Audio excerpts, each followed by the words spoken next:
Good afternoon and welcome to Java with Jim. I'm Jim Reese, Director of Business Development at Offit Kurman, joined here today with one of my good friends, Marco Avila.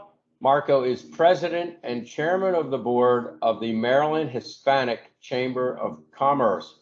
Marco, great to see you today. I usually see you maybe once a week.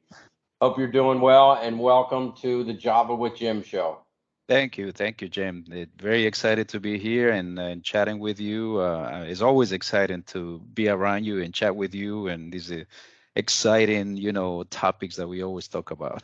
Well, this should only be your highlight of the day. Let's hope. Marco, tell us about the Maryland Hispanic Chamber of Commerce and what you do to serve the business community around you. Sure. So I still consider myself the new guy. The Maryland Hispanic Chamber has been around for 37 years, and I took over about 2 years ago. Not really knowing much about chambers, I rely on the new board of directors, and as a team, we've been working really hard to put together new programs, and new partnerships, and obviously, we want to grow membership. So we've been, through the pandemic, it's been tough. I took over and boom, the pandemic came, right? So, but we had to be innovative to be able to continue working and come up with new ways to do things. One of the things that we did was, trying to provide membership even though we weren't making any money. So, a lot of small businesses didn't have extra money to pay for a membership. So we gave free memberships for 2 months and say, hey, become a member of the chamber for a year, on us, and we will do everything that we need to do to be able to show that, it's a value being part of the chamber, and with the hope that you will renew after 1 year. So, we increased our membership by 75% through the pandemic, so which is amazing. And our goal is by the end of my term is a 3-year term, to reach the 1,000 member mark, and that will put us probably to be the biggest chamber in Maryland. And we've been working really hard to the main thing is mentorship, education, obviously networking, and making sure that our members have the tools and the knowledge to move on to the next level, to be able to say, hey, how do I do, how to apply for these contracts, government contracts, learn about procurement, learn about what's out there. So that's the kind of things we provide to our members to make sure that they get on the train and not leave, stay behind.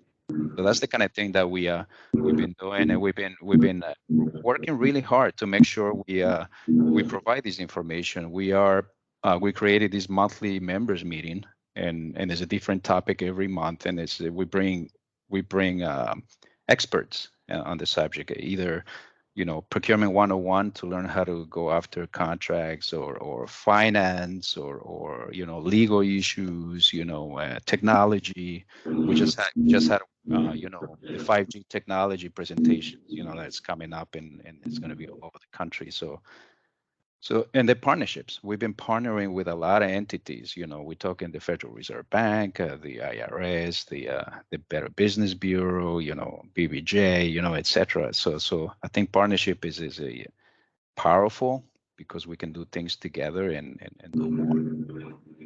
So I got a great lead-in question for you. You talk about partnerships, and by the way, congrats on your successful growth during the pandemic. But you were just talking about partnerships, and I'm going to set you up with this question. We all know the answer, but I want to hear you articulate about it. Why are all of these entities willing to partner with the Maryland Hispanic Chamber of Commerce? Well, that's a great question, and I think it's because, as everybody knows, the Hispanic community, the ethnic group, is one of the fastest growing ethnic groups in the country.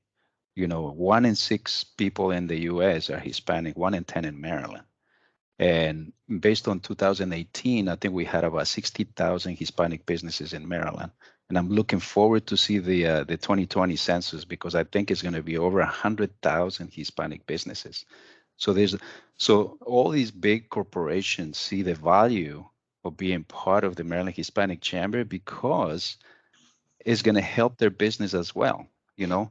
And I always say, we need to help each other. I help you, you help me, and we all win, you know. So I think that's powerful, and they see the potential. I mean, every day you see a new Hispanic business opened, and so the goal to reach 1,000 members is doable.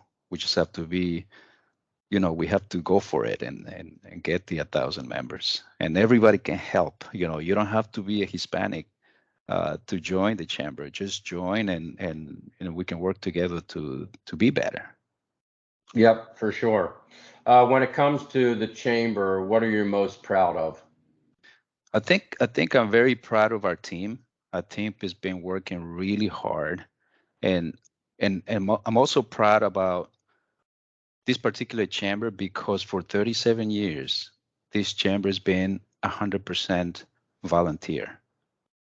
We recently got an executive director, Maria Pilar Rodriguez. She's awesome, and she has helping us out. But all the chambers, they have a staff.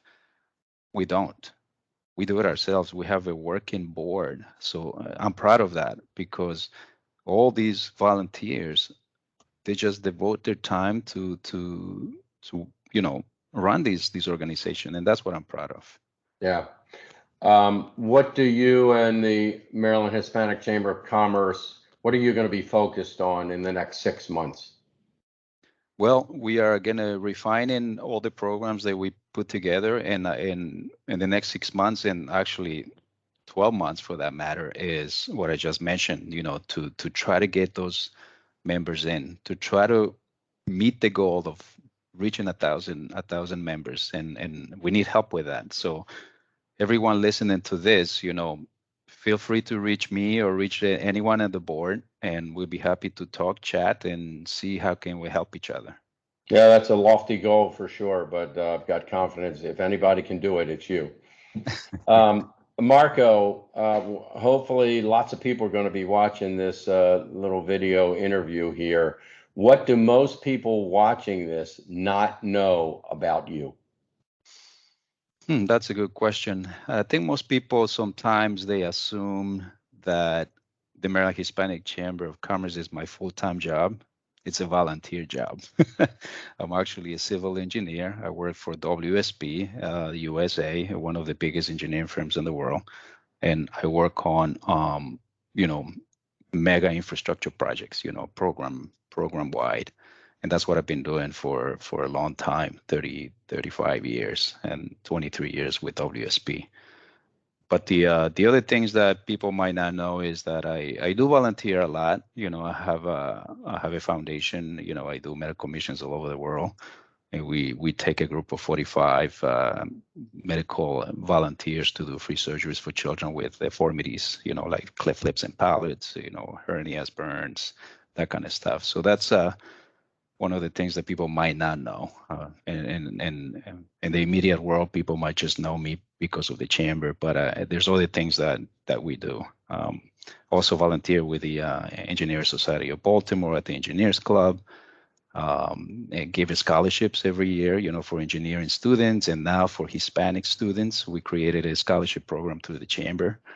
So we do a couple golf outings, and one coming up October 11th. If everyone is interested, October 11th, we have our third annual Maryland Hispanic Chamber Golf Scholarship event. So everything, all the proceeds will go to scholarships. So that's the kind of stuff that is we're working behind the scenes, and and I love my family. As everybody knows, my kids, they're in Florida in college, and always try to support them and to make sure that they get a degree and they do what they're passionate about. I always tell them, do what you're passionate about, and you will never work a day in your life. All right. And make sure you get back to your industry, get back to humanity and charity.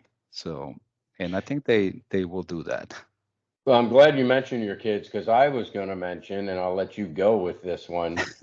Something that most people don't know about you is that, and I know about you because we're pretty good friends. Your kids are very musically talented. tell us about your kids. Oh, that's right. So Emma is an amazing singer. When she was 15, she got to be on X Factor season 2 finalist. Out of 120,000 people, she was on the top 100. So she's still pursuing music, but she's going for marketing and advertising, which I think she's going to use that towards her music as well. And my son, he's Nico. He's just an amazing classical guitar player. Apart from music, he's also getting another career. Currently doing public health, which is kind of like perfect for the pandemic. Yeah. But he performs all the time, and they're just amazing. Great kids, love music, and smart and good looking. Thank God mom is good looking. Yeah. Well, you can't ask for much more than that. Thank you so much for sharing about the Maryland Hispanic Chamber of Commerce and sharing about Marco and sharing about your kids. Thank you. Great stories to tell, and you certainly are a very interesting person. Tell us how interesting you are. Thanks, Jim. I really appreciate that. And I just like to say that you have to stay safe and thirsty, my friend. That's right. There you go. All right, Marco. I tried to plug you as much as I could. Thank you. It's always a pleasure spending time with you, and I look forward to raising a glass sometime in the next couple of weeks when I see you at the next in-person event. Absolutely. Thank you so much. And same. Looking forward to seeing you again. All right, great time. Thanks. Take care.